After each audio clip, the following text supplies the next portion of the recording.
Hey folks, not much in the papers in the UK here about Fukushima on Friday.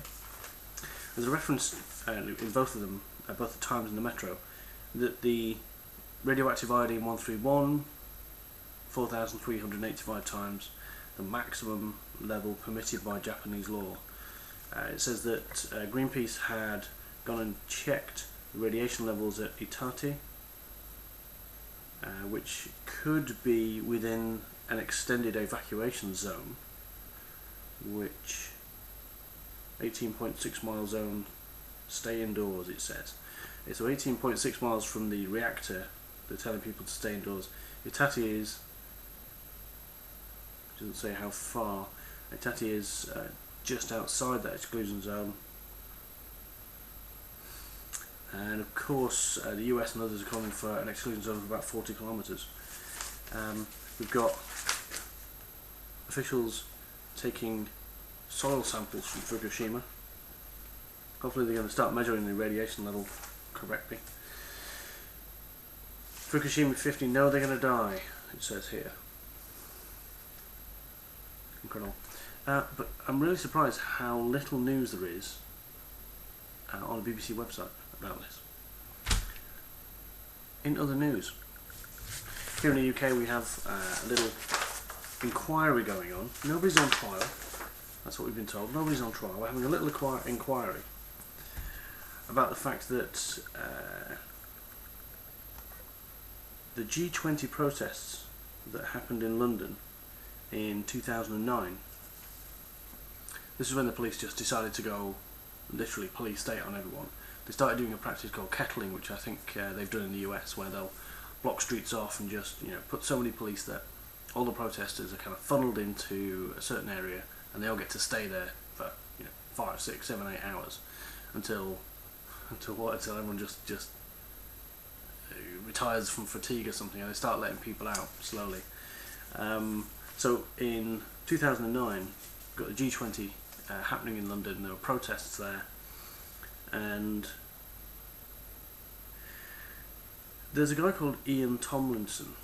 Now, depending on which papers you read, he's a newspaper vendor who was walking home, but because he was an alcoholic allegedly and seemingly had been drinking, he was a bit sort of dazed and confused. So he walks towards the G20, the line of police that are defending or trying to prevent riots at the G20, and they're trying to push through them. He doesn't manage to get through them because they're not letting anyone through.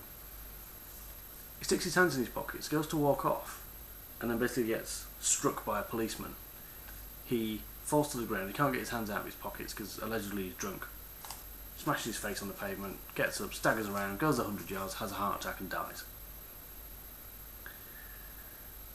It says here, G20 death man was not hostile, says a US businessman who filmed the event, and he told the inquest yesterday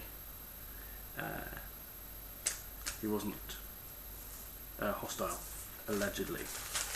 And he didn't look it. I've seen the footage actually, various bits of footage, and he didn't look hostile at all. Paul Tomlinson was not being confrontational when he was violently shoved by police during the G20 protests, the businessman told the inquest. There are several people saying exactly the same thing. It looks like one of the police just got a bit overzealous and decided to shove him out of the way. You look at the news, and there was absolutely no need for that at all. Finance. Let's have a quick look at some finance news, because Ireland is in meltdown. There's a lot of little bits going on here. Another 24 billion euros pumped in to ease the strain on Irish banks. Allied Irish banks, what they need to raise, 13.3 billion. Bank of Ireland, 5.2 billion. EBS, 1.5. Irish Life, 4 billion. Anglo-Irish Bank already nationalised, already injected 29.3 billion. Irish Nationwide, already nationalised, already injected 5.1 billion. This is just incredible.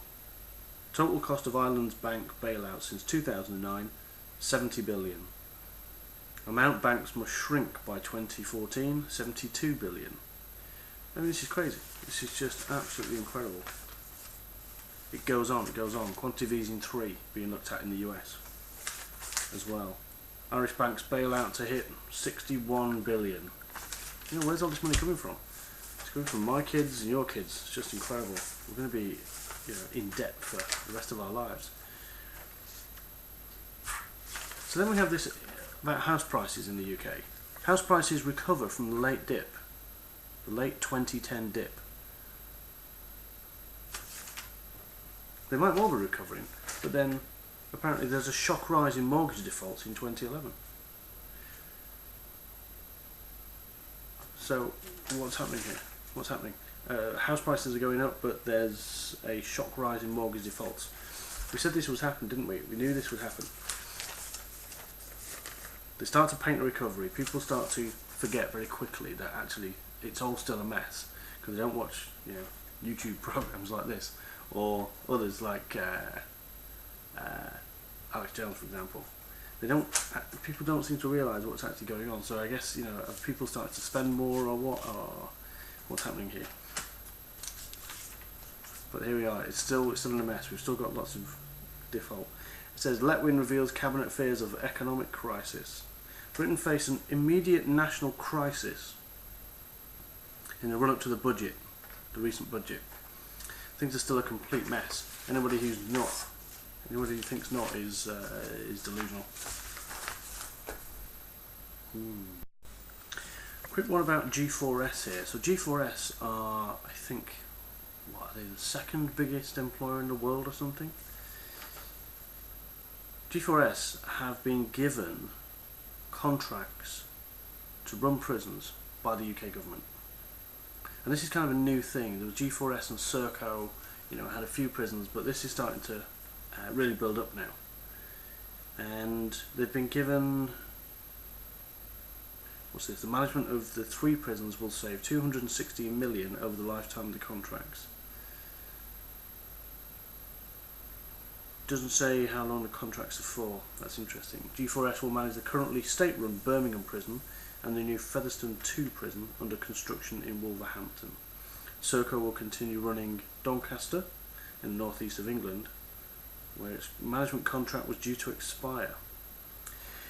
The problem we have, though, is there's a threat of strikes over these privatised prisons. So, you know, the prison service are threatening to strike because it's all starting to get privatised. And G4S just keep getting handed more and more contracts from the government. It's very interesting what's going on there. Risk of prison violence as prison officers react to takeover by the private sector. And it says that soldiers are being trained to run prisons as strikes loom over privatisation. I mean, that's just incredible. So even the prison service in the UK is starting to become privatised now. That's it. That's the kind of main things that I picked up on Friday. I'm going to have a special look at G4S, I think, at some point. Cheers.